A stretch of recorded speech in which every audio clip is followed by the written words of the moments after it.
বিসমিল্লাহির রহমানির রহিম। আসসালামু আলাইকুম। মধু সংগ্রহের কাজ চলমান।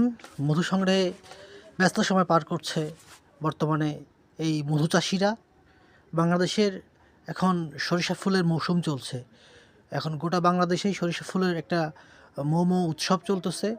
আর এই সরিষা ফুলের মধু বা এই সরিষা ফুলের মধু সংগ্রহের জন্য বাংলাদেশের প্রত্যন্ত অঞ্চলে গিয়ে গিয়ে মধু চাষিরা ধারাবাহিকভাবে তাদের মধু সংগ্রহের কাজে ব্যস্ত সময় পার করতেছে। তারই ধারাবাহিকতায় এই তারাস উপজেলার কুন্দল এলাকাতে এসে এই মাঠকে মাঠ, বিঘাকে বিঘা এই সরিষা ফুলের মধ্য থেকে তারা এই সরিষা ফুলের মধুগুলো সংগ্রহ করছে এবং বাজারজাতকরণের জন্য তাদের মধুকে প্রস্তুত করতেছে।